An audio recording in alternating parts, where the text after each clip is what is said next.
네, 우리 귀한 찬양 감사합니다. 하나님 말씀 누가복음 18장 1절부터 8절까지의 말씀입니다. 우리 함께 누가복음 18장 1절부터 8절까지의 말씀 함께 읽도록 할게요. 자, 우리 같이 1절부터 같이 읽겠습니다. 시작. 예수께서 그들에게 항상 기도하고 낙심하지 말아야 할 것을 비유로 말씀하여 이르시되, 어떤 도시에 하나님을 두려워하지 않고 사람을 무시하는 한 재판장이 있는데, 그 도시에 한 과부가 있어 자주 그에게 가서 내 원수에게 대한 나의 원한을 풀어주소서 하되, 그가 얼마 동안 듣지 아니하다가 후에 속으로 생각하되, 내가 하나님을 두려워하지 않고 사람을 무시하나 이 과부가 나를 번거롭게 하니 내가 그 원한을 풀어주리라.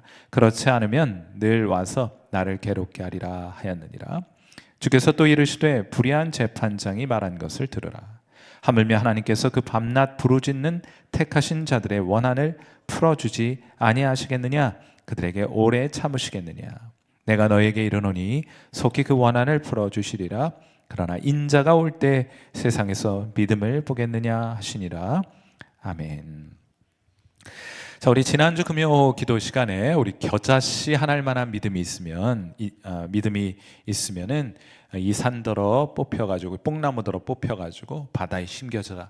그렇게 명해도 그렇게 될 것이다. 이렇게 그 비유를 함께 나누었죠.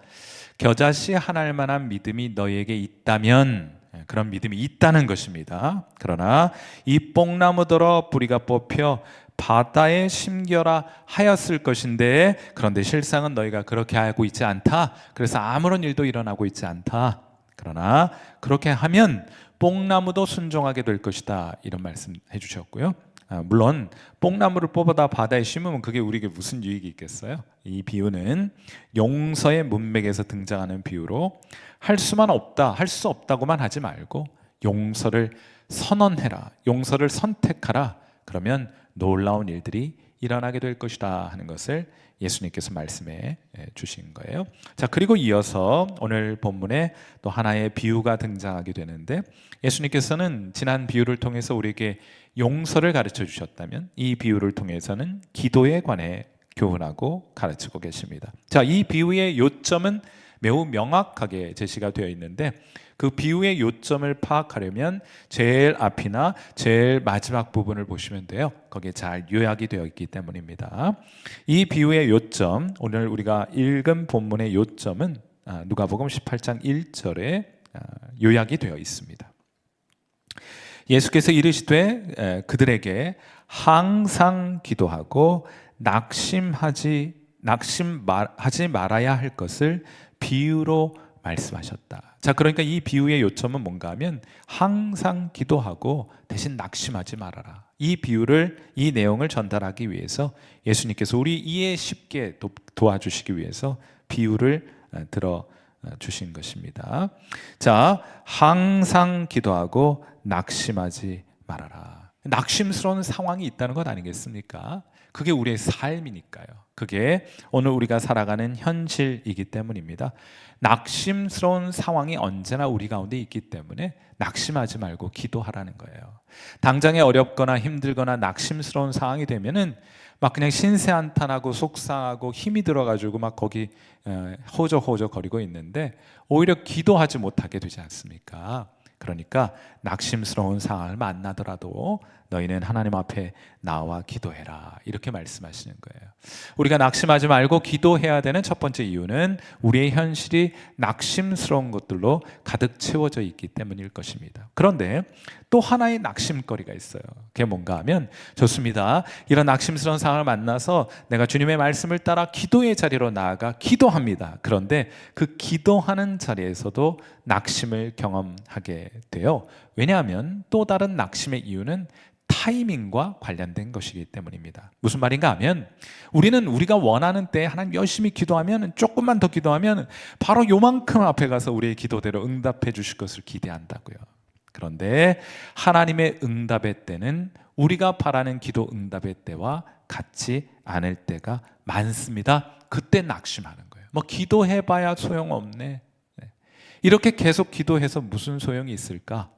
이런 마음을 가지고 계속해서 기도하기를 중단하게 되는 일들이 비일비재하게 발생하므로 오늘 예수님께서 말씀하시는 거예요. 항상 기도하고 낙심하지 말아라.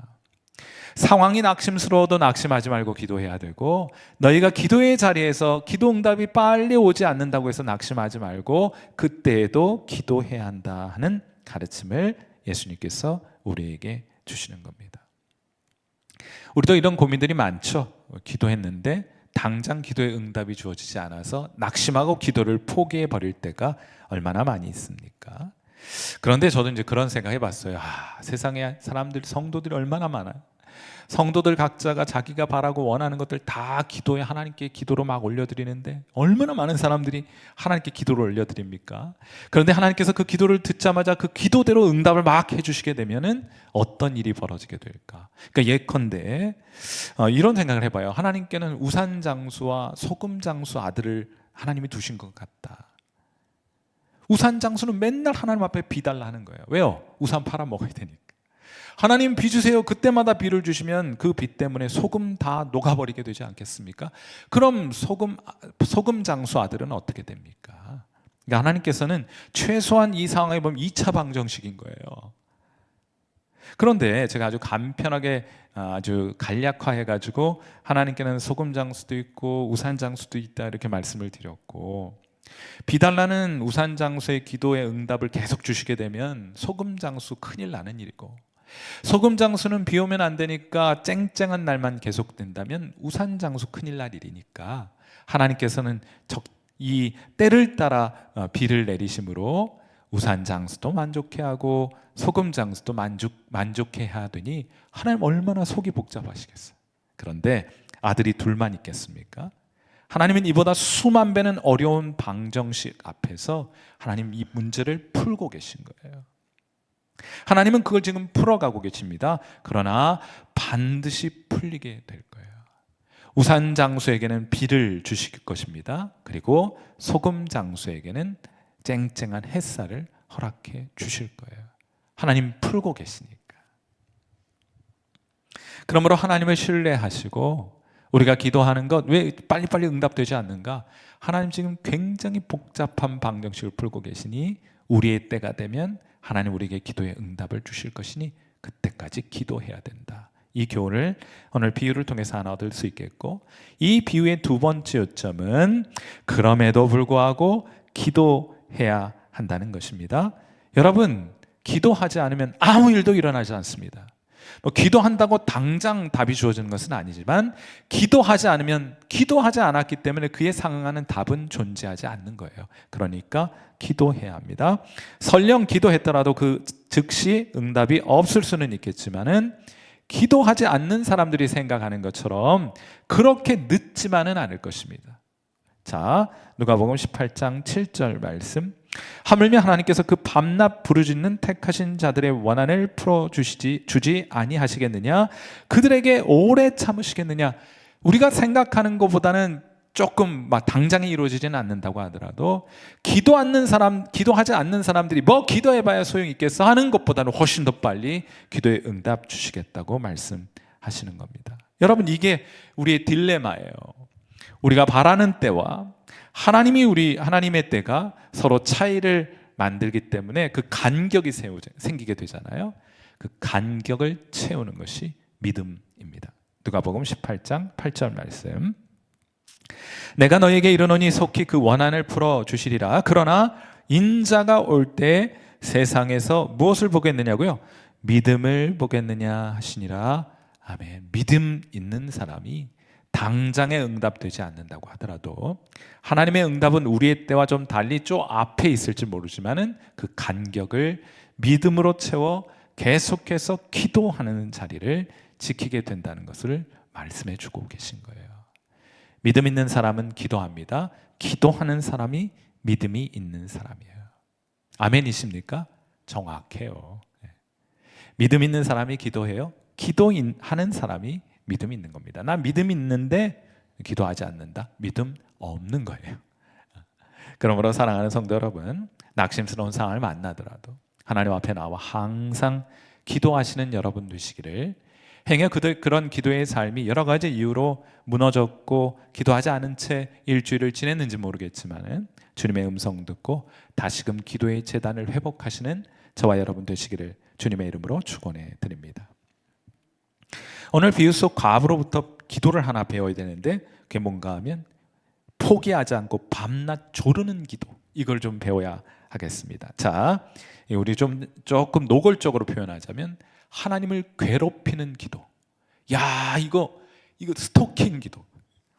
누가복음 18장 5절 말씀 한번 보세요. 예수님께서 이렇게 실제로 기도를 들으시는 하나님을 이렇게 비유합니다. 이 과부가 나를 번거롭게 하니 내가 그 원한을 풀어주리라. 그렇지 않으면 늘 와서 나를 괴롭게 하리라 하였느니라.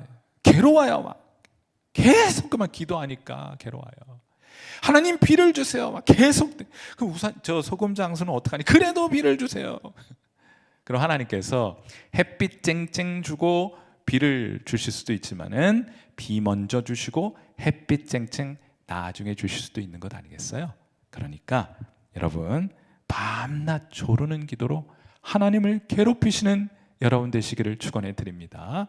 제가 이 말씀을 준비하면서 묵상을 하는데 제가 뭐 종종 강아지 얘기하는데 뭐 강아지 자기 집 애완견 얘기하면 돈 얼마 내야 된다고 하는데 뭐 좀 내더라도 여러분 강아지가 가고요. 저 밥 먹을 때만 되면은 그 식탁 앞에 와가지고 턱을 개고 이러고 있어요. 낑낑거려요. 좀 있으면 말도 할 것 같아. 막 긁어대고 막 졸라대고 그 눈빛이 너무너무 간절해요. 안 돼 이놈아, 밥 줬잖아. 그리고 막 자꾸 사람 밥 먹으면 나중에 병 걸려. 안 된다고 거절을 했지만은 그 눈빛을 바라보는 그 순간부터 숙제를 받은 기분이에요. 마음이 무거워요. 밥이 목구멍으로 제대로 넘어가지 않아요. 자꾸 신경에 거슬려요. 자꾸 신경 써요. 안 할 수가 없어요. 안 된다고 말해놨지만은 자꾸 신경이 쓰입니다. 눈에 거슬리고 마음에 불편해요. 결국에는 옛다 먹고 떨어져라 하면서 그래 이제 하지 말라고 하는 거를 그냥 먹고 떨어져라 그러면서 뭐라도 부스러기라도 하나 던져 입에 넣어주는 일들을 보게 되는데 그때요 뭐라고 하냐면은 숙제를 다 했을 때 그 후련함, 마음이 가벼워져요. 그리고요 간식 하나 집어 던져주고 그 강아지 막 기뻐하는 모습을 보면 야 나도 기쁘다 그죠? 뭐 할 수만 있다면 그냥 막 간식으로만 다 그냥 24시간 먹여주고 싶으나 그렇게 갈 수가 없잖아요. 건강을 위해서라도. 저는 오늘 본문 말씀을 보면서 그런 조르는 기도가 하나님 마음 굉장히 불편하게 해드리겠다. 하나님 앞에 자꾸 숙제를 드리는 거예요. 뭐 언제 주시든지 그건 하나님 알아서 하시고 저는 그냥 졸라댈 거예요. 과제를 하나님 앞에 자꾸 과제와 숙제를 던져 드리는 겁니다. 그러다가 이제 생각이 이렇게까지 가요. 제가 이제 자주 그 기도의 분량이 있다 이제 이렇게 말씀을 드렸는데 그게 꼭 기계적인 정량이 있는 것만 같지는 않아요. 무슨 말인가 하면은 제가 오늘 본문에 따르면 이 분량에는 다소한 융통성이 있는 것 같아요. 재판장의 생각이 바뀌는 거 보면 이게 이제 하나님께서도 우리가 조르는 기도, 하나님을 괴롭히는 기도, 스토킹 기도를 하면은 하나님께서 마음에 굉장히 불편해하시고 막 더 이상 나를 괴롭게 하지 말아야 되겠다는 생각으로 뜻을 바꾸게 되는 것이 결국 이 재판장의 비유를 통해서 하나님의 마음을 우리 가운데 가르쳐 주시는 것이 아니겠어요? 누가복음 18장 4절과 5절 말씀 한번 보세요. 그가 얼마 동안 듣지 아니하다가 후에 속으로 생각하되 내가 하나님을 두려워하지 않고 사람을 무시하나 이 과부가 나를 번거롭게 하니 내가 그 원한을 풀어주리라. 그렇지 않으면 늘 와서 나를 괴롭게 하리라. 안 해줄 수도 있어요. 근데 너무너무 조르는 거예요. 그러니까 이 재판장이 마음을 바꿔 먹게 되었던 것처럼 하나님은 원래 그렇게 하지 않으시기로 하셨을 수도 있어요. 근데 막 졸라요. 괴로워요. 하나님이 이루어 가시고자 하는 원대한 계획에 지장이 되지 않는 범위 안에서는 기도가 허용되기도 하고 또 예상보다 빨리 응답될 수도 있는 것이 아니냐. 이 비유가 우리에게 그런 힌트를 제공해 주는 것이 아닌가 하고 생각해 보게 됩니다. 좀 더 서둘러 응답해 주실 수 있는 여지가 하나님께 있다는 거예요. 그러니 밤낮을 가리지 말고 끈질기게 기도하자. 하나님을 괴롭혀 드리자. 사실은 아이들이 어린 시절 보면 조르죠. 마음에 부담이 돼서 뭐 혼도 많이 내고 그랬습니다만, 언제나 아이들이 뭔가를 조르면 엄마 아빠 마음속에 갈등이 생겨요. 이걸 지금 해줘야 되나 말아야 되나. 영 이걸 지금 해줬다가는 아이한테 유익하지 않겠다 싶으면 그런 갈등 끝에 접기도 하지만, 또 때로는 못 이기는 척하면서 그 졸라대는 아이들의 간청을 들어주기도 합니다. 크게 이 아이를 교육해 가거나 이 아이에게 큰 해가 되지 않는다는 범위 안에서는 얼마든지 부모에게는 융통성이 있는 것이 아니겠어요? 그런데 이 아이들이 조르는 건 참 귀찮고, 1, 2, 3, 4번 다 키워봤지만은 인간의 본성은 그냥 조르는 것 같아요. 네, 그렇게 이제 쭉 키워오는데 귀찮기는 하지만, 여러분 그런 거 많이 경험하지 않으시면, 이미 경험하시는 분들 계실 텐데, 나중에는요 조르는 아이들이 곁에 없다는 것이 서글퍼질 때가 있어요. 어쩌면 하나님의 마음도 마찬가지가 아닐까. 우리 너무 어른이 돼서 하나님께 조르는 일도 없지 않습니까? 하나님 마음 조금 섭섭하시지 않겠어요? 어쩌면 하나님께서 우리가 그렇게 하나님께 나와 기도하기를 바라는 마음으로 이 비유를 우리에게 들어주신 것이 아닌가. 누가복음 18장 8절, 그래서 이렇게 저는 묵상을 해보았어요. 내가 너희에게 이르노니, 이제 기도 막 조르는 기도 막 가르쳐 주시고 나서 결론적으로 말씀하시기를, 내가 너희에게 이르노니 속히 그 원한을 풀어 주시리라. 그러나 인자가 올 때 세상에서 기도하는 믿음을 보겠느냐? 아니, 이 말의 이면에는 하나님의 마음이 이렇게 느껴져요. 이런 믿음 보고 싶다. 어떤 믿음이에요? 어떻게 표현되는 믿음이에요? 하나님 앞에 나와 간절히 밤낮 졸라대는 그 어린아이의 졸라대는 것과 같은 그런 기도 보고 싶다.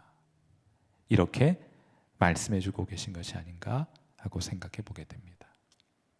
사랑하는 성도 여러분, 다시 한번 우리가 이제 이 천국은 어린아이와 같은 자들의 것이라고 말씀하셨는데, 특별히 기도의 영역에 있어서 하나님께 졸라대는, 이제 되게 이제 좀 신앙생활 좀 경륜도 쌓여져 가고 성경 지식도 꽤 생겨가지고요, 막 이렇게 유치하게 기도하는 것보다 막 거창하게 하나님의 나라와 의를 위해 기도하는 것 좋다는 것 알고, 어쩌면 우리의 기도의 삶이 혹은 기도의 언어가 너무 고급화되어 가고 있는 것은 아닌가. 너무 기름기가 그냥 잘잘잘 흐르는 기도가 되고 있지는 않습니까? 하나님께서 세상의 끝날, 세상의 끝날 우리에게 찾고 계신 기도는 오늘 비유 속 등장하는 이 과부처럼 밤낮 하나님께 해달라고 졸라대는 믿음, 그리고 그런 기도 하나님께서 보고 싶고 기뻐하신다고 믿습니다. 그러므로 이런 기도가 저와 여러분에게, 여러분의 삶 속에, 기도의 삶 속에 회복되는 귀한 은혜 있게 되기를 주님의 이름으로 축원해 드립니다. 우리 함께 기도하도록 하죠. 그래서 우리 너무 어른이 되어버렸나요? 하나님을 의지하고 의존하는 어린 아이와 같은 모습으로 주님 앞에 살아가기를 다시 한번 회복할 수 있었으면 참 좋겠습니다. 우리가 100살을 산다고 해도 하나님이 영원하신 하나님의 앞에 100살은 진짜 갓난아이도 되지 못하잖아요. 그러니 우리는 평생 하나님 앞에 조르고 떼쓰고 살아도 부족함이 없습니다. 그러므로 이 시간 하나님 앞에 함께 기도할 때 우리의 신앙을 좀 다시 한번 돌아보고 어린아이와 같은 신앙 회복할 수 있도록 기도하시고요, 또 하나님 앞에 특별히 기도의 자리에 나아가 밤낮 하나님 앞에 해달라고 떼쓰는 그런 기도가 회복될 수 있기를 바라고, 그렇게 실제로 이 시간 하나님 앞에 기도하는 시간 좀 가져보도록 하죠. 함께 기도하겠습니다.